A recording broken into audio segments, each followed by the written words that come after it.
నన్నిలా ఏ దేశం తీసుకుపోతారు అని అడిగాను. ఒక దేశమనేమిటి? వర్తకులు వ్యాపారం నిమిత్తం అనేక నగరాలు, దేశాలు తిరుగుతారు. ఎవరికైనా అమ్ముడుపోయే వరకు నువ్వు మాతోనే ఉంటావు అని చెప్పి అతను నా దగ్గర నుంచి వెళ్ళిపోయాడు. భగవంతుడు ఒక విధంగా నాకు కీడులో మేలు చేశాడు, నన్ను దుర్మార్గుల బారిన పడేయకుండా. ఆకలితో కడుపు మండిపోతుంది.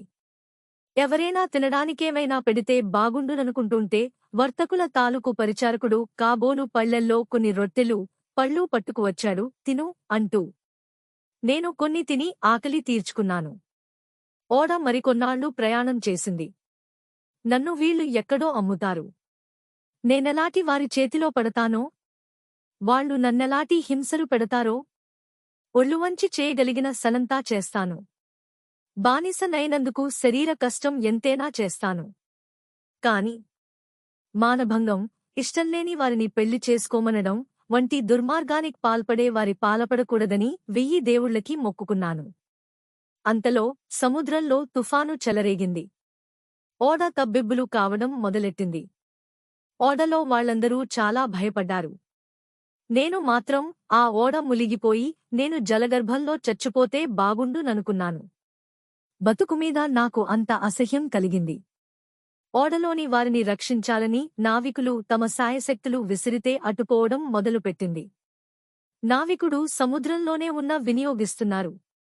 కాని ఓడవారి అదుపులో ఉండకుండా గాలి ఎటూ ఒక ఎత్తైన కొండని చూపించి మా శక్తినంతటినీ వినియోగించినా ప్రయోజనం లేకపోయింది. ఒక్క గాలివానే అయితే ప్రమాదాన్ని ఎలాగైనా దాటేవాళ్లం. కాని ఆ కొండవల్లనే మనం ప్రాణాల మీద ఆశ వదులుకోవలసి వస్తుంది. అది మామూలు కొండ కాదు, అయస్కాంతపు కొండ. ఇనుముని అది ఆకర్షించుకుంటుంది కనుక ఇంత తుఫానులో కూడా ఓడని దానివేపు లాగేసుకుంటుంది. కొద్దిసేపట్లో ఓడ ఆ కొండను గుద్దుకుంటుంది. మరశీలలు వాటంతటా అవే ఊడిపోతాయి. కనుక ఎవరికి తోచిన విధంగా వారు భగవత్రార్థన చేసుకోండి అని చెప్పేశాడు. బతుకుమీద తీపిలేని నాకా మాటలకి ఎలాంటి దుఃఖమూ కలగలేదు కాని ఓడలోని వారందరూ ఏడవడం మొదలుపెట్టారు. అందరూ చూస్తూండగానే అతను చెప్పినట్లేయింది. అంత పెద్ద ఓడ చిన్న గాలిపటంలా పోయి ఆ కొండను ఢీకుంది. నావికుడు చెప్పినట్లే దాని శీలలు మరలు ఊడిపోయాయేమో. ఏ చెక్క చెక్క విడిపోయింది. అందరితో పాటు నేను సముద్రగర్భంలో ములిగిపోయాను. జీవితానికిక విచారాలుండవు కదా అని సంతోషించాను. సముద్ర తరంగాలు నన్నెంత దూరం ఎక్కడి కీడ్చుకుపోయాయో అలాంటిదేమీ జరగలేదు. చెప్పలేను. నా శరీరంలో ప్రాణముందో లేదో కూడా తెలియదు. చాలాసేపటికి నేనొక తీరంలో ఇసుకలో పడున్నాను. కెరటాలు నన్ను ఒడ్డుకి విసిరేసి ఉంటాయని ఊహించుకున్నాను. అక్కడక్కడా పెద్ద కెరటం వస్తే నన్ను మళ్లీ సముద్రగర్భంలోకి ఈడ్చుకుపోగల అవకాశముంది. నేను కోరుకుంటున్న అదృష్టం కూడా అదే. కాని తుఫాను, గాలి చప్పగా చల్లారిపోయాయి. నేనింకా బతికుండాలని పరమేశ్వరుడి ఉద్దేశం కాబోలని మెల్లగా లేచి కూర్చున్నాను. తల, గుడ్డలూ పిండుకుని అప్పుడే ఉదయిస్తున్న సూర్యభగవానుడికి మొక్కుకుని ఆ ఎండలో చలి తీర్చుకుంటూ కూర్చున్నాను. ఎటు చూసినా విశాలమైన బయలు, ఒక మనిషికాని, చెట్టుకాని, పిట్టకాని ఏమీ కనిపించలేదు. నేనేం చెయ్యాలి? ఎక్కడికి పోవాలి? అంతా అగమ్యగోచరం. భగవంతుడా, నాలాటి అభాగ్య జీవులనెందుకు పుట్టిస్తావు? పుట్టించిన అవకాశం రాగానే చంపేయకూడదా? మహారాజు కుమార్తెనై పుట్టినా ఒకరికి ఊడిగం చేస్తూ బానిస బతుకు బతకాలి కాబోలని కుమిలి కుమిలి ఏడ్చాను. అలాటి కర్మ తప్పింది. కాని అంతకంటే హీనమైన దశ ఎదురు చూడడం లేదు కదా నాకోసం. దేవుడా, ఏం చేసినా నీదా భారం అనుకుంటూ అక్కడే అలాగే కూర్చున్నాను. ఎండ కరకరలాడుతూ నెత్తిమీదకు వస్తూంది. దూరంగా ఎవరో వ్యక్తి వడివడిగా నావేపే నడిచివస్తున్నట్లని పించిది. ఎవరబ్బా అనుకుంటూ అటువేపే తేరిపార చూడసాగాను. దగ్గరకు వచ్చాక చూస్తే అతను మనిషిలా లేడు. చేతిలో త్రిశూలం, శంఖం, శిరస్సున జటాజూటం, ఒత్తుగా పెరిగిన గడ్డం. సాక్షాత్తు పరమేశ్వరుడే నా నిస్సహాయ స్థితిని గమనించి, నా మొరాలకించి నన్నుద్ధరించడానికి వస్తున్నాడనిపించింది. నేనతని పాదాలకు మొక్కి, పరమేశ్వరా, ఎంత దయామయుడిని నస్ను కాపాడడానికి వచ్చావు. నా కాజ్ఞలనియ్యి. నన్ను పాలించు అని వేడుకున్నాను. అతను చిద్విలాసంతో అవును. నీకు ఆజ్ఞలు ఇవ్వడానికి పాలించడానికి వచ్చాను. నాతో వస్తావా?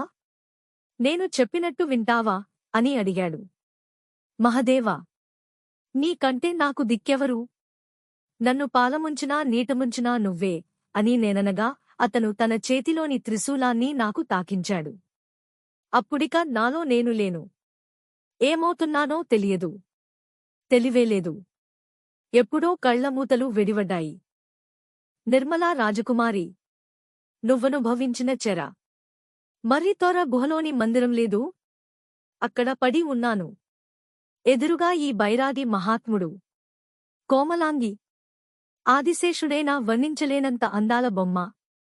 నావేపు రావమ్మా అంటూ పైత్యధోరణి ప్రారంభించాడు. నీకు తెలిసిందేగా. ఓరి దౌర్భాగ్యుడా! ఇదా నీ అసలు రూపం? ఈశ్వరావతారుడివని భ్రమపడ్డాను. నీ పిచ్చి వేషాలు నా దగ్గర పారవు. ఒళ్ళు దగ్గర పెట్టుకో అని గర్జించాను. సుందరి! నువ్వు తిడుతున్నా కూడా నాకానందంగానే ఉంది. ఎన్నైనా తిట్టుకాని నా కోరిక తీర్చు. నన్ను పరవశింపజెయ్యి. నాకు కావలసిందదే అంటూ మీదకు రాబోతూంటే దవడ పళ్ళు రాలగొట్టడానికి సిద్ధపడ్డాను నేను. జాగుచేస్తే సహించలేను. ఎవరైనా వచ్చి రక్షిస్తారేమో అని ఆశపడకు. అది కల్లా ఇక్కడికి త్రినేత్రుడైనా రాలేడు. వచ్చినా నా చేతిలో ఈ త్రిశూలం ఉన్నంతవరకు బ్రహ్మదేవుడు కూడా నన్ను జయించలేడురా. రతిక్రీడలలో తేలించు. స్వర్గం చూపించు అంటూ నాకు మరీ దగ్గరగా వచ్చాడు. నేను పట్టలేని కోపంతో బలంకొద్దీ చెయ్యి విసిరాను. వాడి ప్రాణం జలార్చుకుపోయి చచ్చాడనే అనుకున్నాను. కాని మా యా అంటూ మెల్లగా లేచి, నీకింత సాహసముందన్నమాట. సరే, నీకు తగిన ప్రాయశ్చిత్తం చేస్తా. నిన్నుపయోగించుకునే విధానం నాకు తెలియకపోలేదు అంటూ కళ్ల వెంట నిప్పులు రాలుసూ తన త్రిశూలాన్ని నాకు తాకించాడు. నేను ఇప్పుడు మీకు కనిపిస్తున్న సర్పరూపంలోకి మారిపోయాను. నీ పొగరనిగిందా? ఈ రోజులగాయతు నువ్వీ సర్పరూపంతో నా గుమ్మానికి కావలి కాస్తూ పడుంటావు అన్నాడు బైరాగి. వెంటనే నేను చరచరపాకి బైరాగి నివాసానికి వాకిలి అయిన ఈ చెట్టుతోరలో ఆ రోజునుంచి ఈ రోజు వరకూ పడుంటున్నాను. ఈ దినం పుణ్యాత్ములైన మీ రాకవల్ల నాకు విముక్తి కలగబోతుంది అని నాగరూపంలో ఉన్న కన్య తన కథ చెప్పడం ముగించగానే నిర్మలాదేవి, ఓ సర్పరాజా! బైరాగి బతికినా చచ్చిన వాడితోనే జమ. నువ్విక యథారూపం పొంది యథేచ్ఛగా పో అంది. తక్షణమే ఆ సర్పంలోంచి కళ్ళు మిరుమిట్లుగొలిపే 20 ఏళ్ల సౌందర్యవతి అయిన రాచకన్య బయటపడి మా అందరికీ నమస్కరించి నిలబడింది. బైరాగి అవమానంతో తలదించుకుని అక్కడే నిలుచున్నాడు. చిలకల రూపాలలోంచి బయటపడిన నా సైనికులు, అత్తవారి బలాలు అందరూ దగ్గరగా 2000 మంది ఉన్నారు. రాచకన్య చెప్పినది విన్నాక నేను కాని అడ్డుపడకపోతే ఆ బైరాగిని ఖండఖండాలుగా నరికి పారేసేవారే. నేను వాడికి ప్రాణదానం చేస్తానని మాటిచ్చినందున ఆగారు. అయినా బైరాగి మీద కసితీరక వాడి ముఖం మీద ఉమ్మేసి, నీచుడా! ఇకపో! మా కళ్లబడకు అని తరిమేశారు. వాడు బతుకుజీవుడా అనిపోయాడు. నేను సుబుద్ధివేపు చూశాను. అతను నా ఉద్దేశం గ్రహించి చిరునవ్వు నవ్వుతూ తలదించుకున్నాడు. అప్పుడు నేను సూర్యప్రభతో, సోదరీ! నీకానాడు జ్యోతిషవేత్త చెప్పిన సుబుద్ధీడుగో. ఈ సుందరుడే. ఆచంద్రసేన మహారాజునే నేను. మహానగరపు రాణి నిర్మలాదేవి. నా మంత్రి సుబుద్ధిని ఒకసారి కన్నెత్తి చూసుకో అన్నాను. ఆ రాచకన్య ఆశ్చర్యంతో సుబుద్ధినొకసారి తలెత్తి చూసి, అంతలోనే తలదించుకుని నిర్మలాదేవి చాటుకి తప్పుకుంది. నిర్మలాదేవి ఆమెని బుజ్జగిస్తూ, ఇది సిగ్గుపడవలసిన సమయం కాదమ్మా. ఆ జ్యోతిషవేత్త మాటలు యథార్థాలయ్యాయి. నువ్వు ఎన్నాళ్లనుంచో ఎదురుచూస్తున్న నీ ప్రియుడు సుబుద్ధి నీకు లభ్యమయ్యాడు. నీకంగీకారమైతే మనమందరమూ ఇప్పుడే మహానగరం పోదాం అంది. చేసిన తపస్సులు ఫలించి నోచిన నోములు పండినప్పుడు ఎవరైనా కాదంటారా? అని సూర్యప్రభ అంటుంటే నోటి ముత్యాలు రాలినట్లే అయింది. నీ అభిప్రాయం కూడా చెప్పు సుబుద్ధి. ఈ సుందరిని చేపట్టడం నీకు అంగీకారమే కదా? అడిగాను నేను. అప్పుడు సుబుద్ధి నవ్వుతూ, దైవజ్ఞులు చేసిన నిర్ణయం కాదంటే తప్పుతుందా? అటు దైవజ్ఞుల నిర్ణయం, ఇటు ప్రభువాజ్ఞ, ఎవరు మీరగలరు? అన్నాడు. మంత్రివి కదా, చతురత నీ సొత్తు అని వెంటనే సుబుద్ధి చేతిని, సూర్యప్రభ చేతిని కలిపి మనందరినీ హింసలు పెట్టిన కపట బైరాగి ఇకలేడు. ఇకనైనా భగవంతుడు మనందరికీ శాంతి సౌఖ్యాలు ప్రసాదించాలి అన్నాను. మేమంతా మహానగరం చేరుకున్నాం. మా అమ్మగారు, ఇతర ఆత్మీయులకి ఆ బైరాగి యొక్క కుతంత్రం వివరించిన మీదట నిర్మలాదేవి గురించి తామింతకు ముందు పడిన అపోహలకి విచారించారు. కష్టాలన్నీ గడిచి అందరం సురక్షితంగా ఉన్నందుకెంతో ఆనందించారు. తర్వాత ఒక శుభముహూర్తంలో సుబుద్ధి, సూర్యప్రభల వివాహం ఘనంగా జరిపించాము. రాజకుమారా, నాటికి నేను ఆ దుర్మార్గుడైన బైరాగి మాట మళ్లీ వినిపించింది. బాలమహర్షి అనే దొంగ పేరుతో వాడు కుండిన నగరం చేరి చింతామణిచే ప్రశ్నలడిగించి నా ఉనికిని చావు బతుకులని తెలుసుకుని మళ్లీ ఇక్కడికి వచ్చే ప్రయత్నం చేస్తున్నాడని అర్థమైంది. వాడడిగిన ప్రశ్నలలో రెండవది నాకు సంబంధించిందని నీ కర్ణమయ్యే ఉంటుంది. వాడిని ఆనాడు క్రమించి వదలడం తప్పయింది. శత్రుశేషం ఉండకూడదని ఇందుకే అంటారు. ఓరి దొంగ బైరాగి, ఇక నువ్వు తప్పించుకోలేవు. నీతలా నా కరవాలానికెర కావలసిందే. విజయకుమారా, ఇక ఆలస్యం చేయకూడదు. పద, మనం ఇవాళే బయలుదేరిపోయి వాడిని కసితీరా శిక్షించాలి అంటూ చంద్రసేన మహారాజు కత్తిదూసి ప్రయాణానికి సంసిద్ధుడు కాగా, మహారాజా, కొంచెం కాలం శాంతం వహించండి. ఆ బైరాగి మనని తప్పించుకుని ఎక్కడికీ పోలేడు. వాడి 5 ప్రశ్నలలో ఇప్పటికీ నర్జీ, మహానగరాలకు సంబంధించిన వాటికి జవాబులు తెలుసుకున్నాను. ఇక సిమ, వాల, యబా నగరాలకి సంబంధించిన 3 ప్రశ్నలకి జవాబులు తెలుసుకోవాలి. అప్పటికి కాని నా కార్యం పూర్తికాదు. దయచేసి కొద్దికాలం ఓపిక పడితే నేను మిగిలిన 3 ప్రశ్నలకి కూడా జవాబులు తెలుసుకుని తిరిగి వచ్చేటప్పుడు మిమ్మల్ని కలుసుకుంటాను. అప్పుడు అందరమూ కలిసి కుండిన నగరం పోవచ్చు అన్నాడు విజయుడు. చంద్రసేనుడు అంగీకరించాడు. రాజకుమారా, కొద్ది రోజులు మా కతిదిగా ఉండి విశ్రాంతి తీసుకుని తర్వాత నీ ప్రయాణం గురించి ఆలోచించవలసిందని మా కోరిక. అలాగే కాని ఆ 3 నగరాలు ఎక్కడున్నాయో, ఎటు పోవాలో మీకు కాని మీ నగరంలో ఉన్నవారికి కాని తెలిస్తే చెప్పి నా ప్రయత్నానికి కొంచెం సాయం చేయాలి అన్నాడు విజయుడు. ఇంతవరకు నీ నగరాల పేర్లైనా విని ఉండలేదు. నువ్వు బయలుదేరేలోగా ప్రయత్నించి నాకు చేతనైన సాయం తప్పక చేస్తాను. నువ్వు మన రాజవంశాలకి చేస్తున్న సేవ అమోఘం. దేశ కళ్యాణానికి, అహింసా సిద్ధాంతానికి సర్వశక్తులు ధారపోస్తున్న నీకు కాక మరెవరికి సాయం చేయాలి అని అతన్ని, సుబుద్ధిని, సూర్యప్రభలకి, నిర్మలాదేవికి కూడా పరిచయం చేశాడు. విజయుడి వివరాలు తెలుసుకున్నవారు అతన్ని అనేక విధాల అభినందించి తుచ్చుడైన బైరాగిని శతవిధాల శపించారు. విజయుడికి ఆతిథ్యమిచ్చాక చంద్రసేనుడు అతని ప్రయాణం గురించి మంత్రితో చర్చించగా, మిగిలిన నగరాల గురించి నాకు తెలియదు కాని నేను నిర్మలాదేవి గురించి సైన్యంతో సంచారం చేసిన రోజుల్లో సిమ నగరం గురించి ఎక్కడో విన్న జ్ఞాపకముంది. హారావళి పర్వతాలను దాటి మరికొంత దూరం పోతే సిమ నగరం తగులుతుంది అన్నాడు మంత్రి. అయితే మన విజయకుమారుడికి కొంత పరివారము, గుర్రాలనీ ఇచ్చి ఆ పర్వతాల వరకు పోడానికి ఏర్పాట్లు చేయవచ్చు కదా? నిరభ్యంతరంగా చేయవచ్చు రాజా. ఇక్కడి నుంచి హారావళి పర్వతాల వరకు భూమార్గముంది. సుమారు 50 యోజనాల దూరం ఉండొచ్చు. విజయకుమారుడికి సాయం చేయగలుగుతున్నందుకు కొంత సంతోషించి అతని ప్రయాణానికవసరమైన సిబ్బందిని ఏర్పాట్లనీ చూడమన్నాడు చంద్రసేనుడు. చేరుకున్నాడు. అక్కడ చంద్రసేనుడిచ్చిన గుర్రాన్ని, అతని పరివారాన్సి కొన్ని రోజులు ప్రయాణం చేశాక విజయుడు హారావళి పర్వతాలను వదిలి చంద్రసేన మహారాజుకి కృతజ్ఞతలు తెలుపమని తనతో వచ్చిన వారిని వెనక్కి వెళ్లమన్నాడు. ఆ పర్వత పంక్తులను చూస్తూ నిలుచున్నాడు. కొన్ని పర్వతాలు పంక్తిలా ఏర్పడి అవతలి ప్రపంచానికి యువతలి ప్రపంచానికి మధ్య గోడలా నిలిచాయి. వాటిని దాటడం ఎలా? దాటాక సింహనగరం ఎంత దూరం? ఇవి సుబుద్ధికి తెలియవు. కనుక అతనికి తెలియవు. ఇప్పటి కతికష్టం మీద 2 ప్రశ్నలకి జవాబులు తెలుసుకున్నాను. మిగిలిన 3 ప్రశ్నలకి జవాబులు తెలుసుకోవడం సాధ్యమవుతుందా? నా తల్లిదండ్రులు నాకోసం ఎంతగా కుంగిపోయి ఉంటారో. ఇంతవరకు తిరిగిరానందుకు శోభాదేవి నన్నొక మోసగాడిగా తలుస్తుందేమో. ఓహో!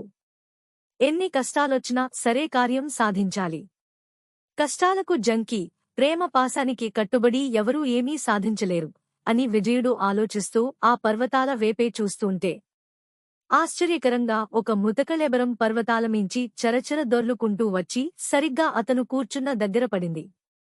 అతనికేమీ అర్థం కాలేదు. పరిశీలించి చూడగా ఆ కళేబరం ఒక యుద్ధభటుడిదని తోచింది. మరు నిముషమే మరో కళేబరం. అదీ భటుడిదే. అంతలో ఇంకొకటి. వెంటనే మరొకటి కన్ను మూసి తెరిచేలోగా 100 కళేబరాలు ఒకదాని వెంట ఒకటి దొర్లుకుంటూ వచ్చిపడ్డాయి. రక్తపు కాలవ. శవాల పోగు అయిందక్కడ. అన్ని కళేబరాలు యుద్ధభటులవే అవడం చూసి ఆ కొండ ప్రాంతంలో ఏదో ఘోర యుద్ధం జరుగుతూ ఉండాలనుకున్నాడు విజయుడు. కొంతసేపటికి భటుల శవాలు దొర్లుకురావడం ఆగిపోయింది కాని గుర్రపు రౌతుల అలజడి వినిపించింది. అతను ఆశ్చర్యంతో అటు చూశాడు. కొన్ని వేల సైనిక బలాలు గుర్రాలమీద నడుస్తున్నాయి. అవి క్రమంగా విజయుడి వేసే వచ్చి అతన్ని సమీపించాయి. వారికి ఆ శవాల గుట్టుకి సంబంధముంటుందనుకున్నాడతను. నిర్భయంగా నిలుచున్న అతన్ని చూసి సైనిక దళాలు ఆగాయి. వీడెవడో శత్రుపక్షం వాడే ఉంటాడు.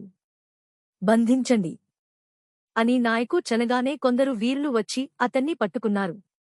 అయ్యా! నాది నా పక్షమే తప్ప నేనే పక్షానికి చెందినవాడిని కాను అని విజయకుమారుడంత చెప్పినా వారు నమ్మక సైన్యాధిపతి వద్దకు తీసిపోయారు. నువ్వెవరివి? సైనిక వేషంలో ఇక్కడెందుకున్నావు? నేను రాజకుమారుణ్ణి కనుక ఈ వేషంలో ఉన్నాను. ఇక్కడున్నది 2 రాజ్యాలు. మాకు తెలియని 3వ రాజకుమారుడివి నువ్వెక్కడి నుంచి వచ్చావు? అబద్ధం. నీ మాటలు నమ్మదగినవి కావు. మా జాడలు తెలుసుకుందుకే శత్రుపక్షం నుంచి వచ్చి ఇక్కడ దాగుని ఉంటావు అని అతను తన సైనికులను వీడిని బంధించండి అని ఆజ్ఞాపించాడు. అయ్యా! మీరీ సైనిక దళానికి నాయకులు కాబోలు. ఇంతమాత్రం తెలివికలవాడికి సైన్యాధిపత్యమిచ్చిన ఆ రాజంత వెర్రివాడో అన్నాడు విజయుడు. ఆ దళాధికారి కోపంగా గుర్రంమీంచురికి ఏమంటున్నావు? నీకు నా తెలివి కొలవగలిగే తాహతుందా?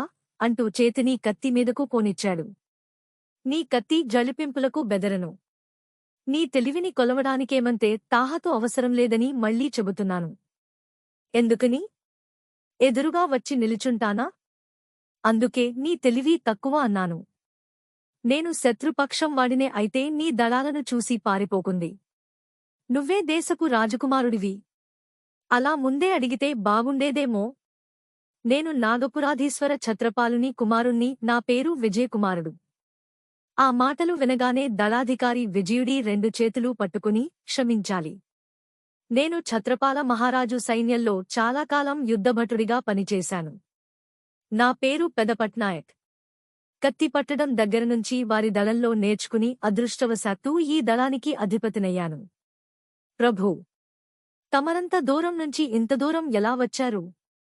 రావలసిన అగత్యమేం కలిగింది? గౌరవంగా అడిగాడు. నా విషయం తర్వాత చెబుతాను.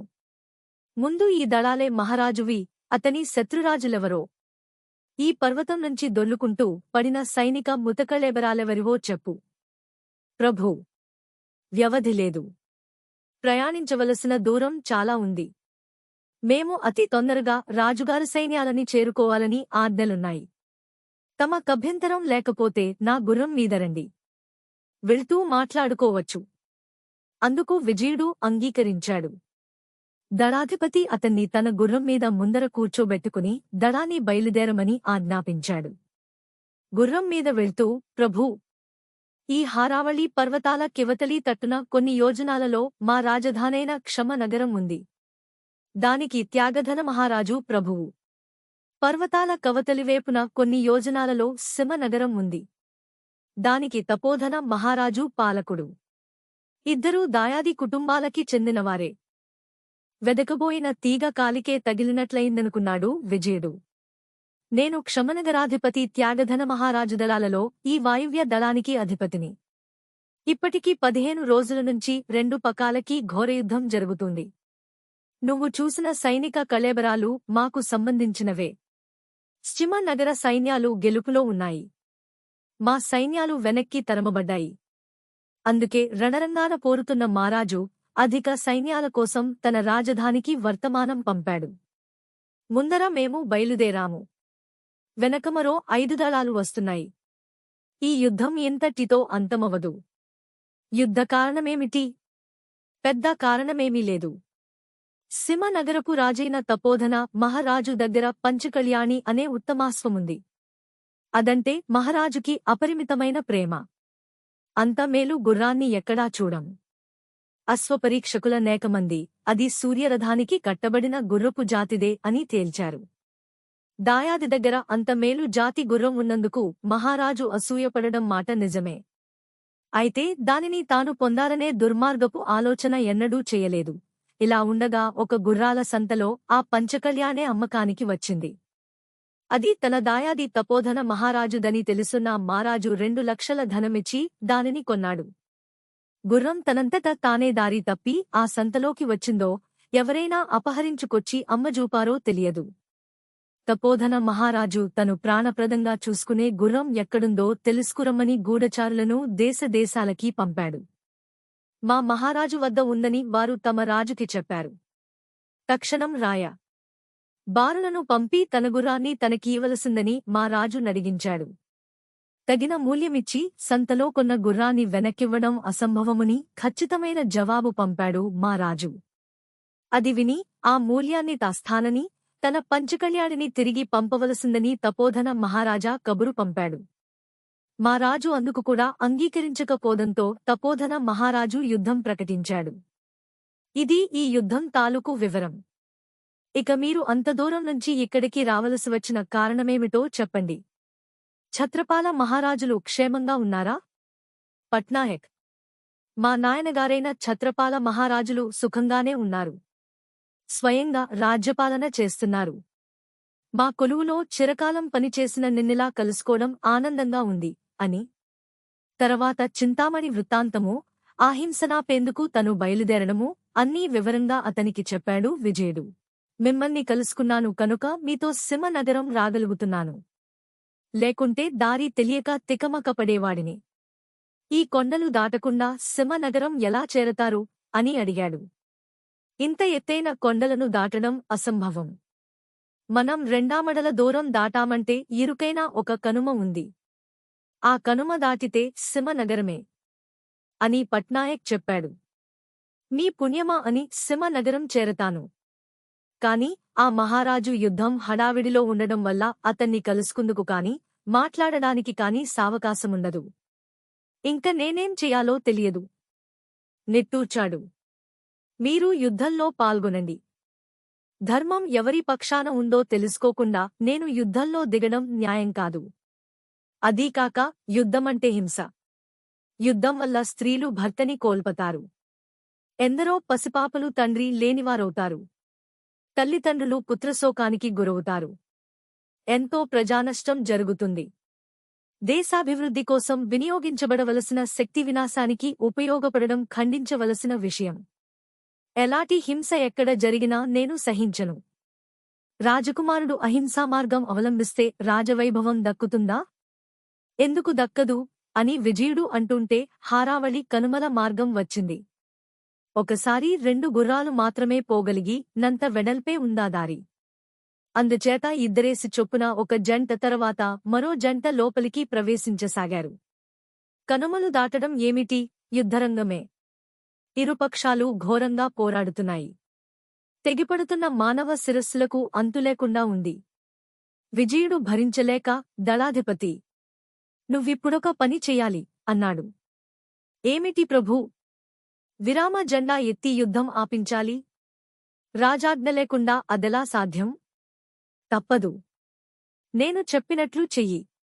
ఆజ్ఞ తీసుకునే చేస్తాను అని పట్నాయక్ గుర్రం మీద యుద్ధరంగంలో కురికి తన ప్రభువు దాపుకిపోయి, ప్రభూ, నాగపురాధీశ్వర రాజకుమారుడు అత్యవసర కార్యంపై మన దళాలలో ఉన్నాడు.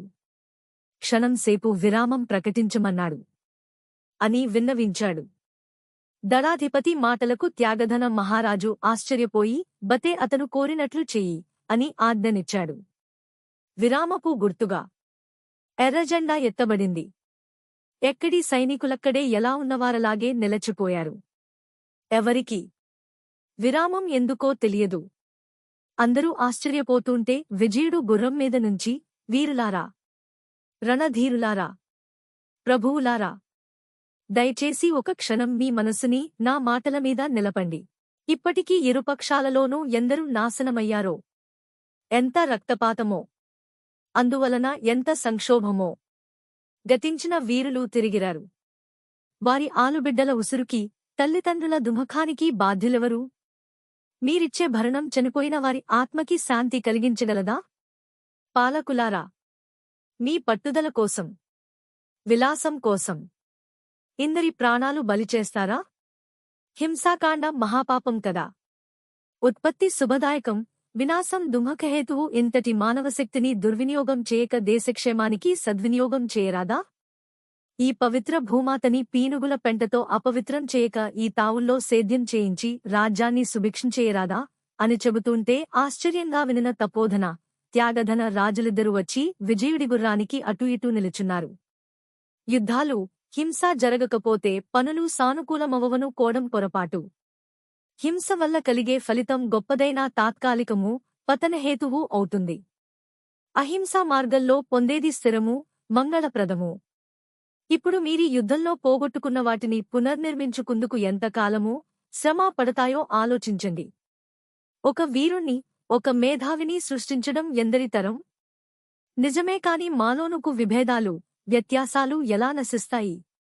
జరుగుతుంది అని రాజులిద్దరూ న్యాయం ఎలా ఒకేసారి అడిగారు. ఎవరి బుద్ధి వారికే న్యాయం చెబుతుంది. బుద్ధిననుసరించి పాటించేవారే మనిషిని పెంచుకునే అర్హత కలిగి ఉంటారు. వాళ్ళిద్దరూ కొంచెంసేపు మౌనం వహించాక, మా యుద్ధానికి కారణం నీకు తెలుసా అని అడిగారు. అతను తెలుసన్నాడు. పంచకళ్యాణి నా గుర్రం.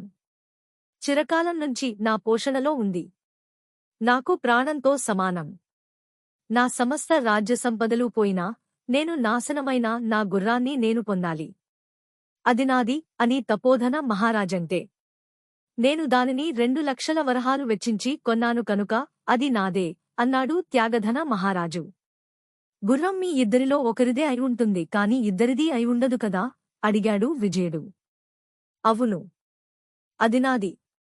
వీల్లేదు, అది నాది అన్నారిద్దరూ. యుద్ధమూ హింస ఎలా ఆపుచేయాలా అని విజయుడి ఆలోచన. నిజంగా గుర్రమెవరికి చెందాలో మీ అంతరాత్మ చెప్పడం లేదా? నాకు చెందాలని నా అంతరాత్మ చెబుతుంది అని త్యాగధనుడు. నాకు చెందాలని నా అంతరాత్మ చెబుతుంది అని తపోధనుడు ఇద్దరూ ఒకేసారన్నారు. అప్పుడు ఒక మధ్యవర్తి చెప్పిన విధంగా నడుచుకోవడం ధర్మం.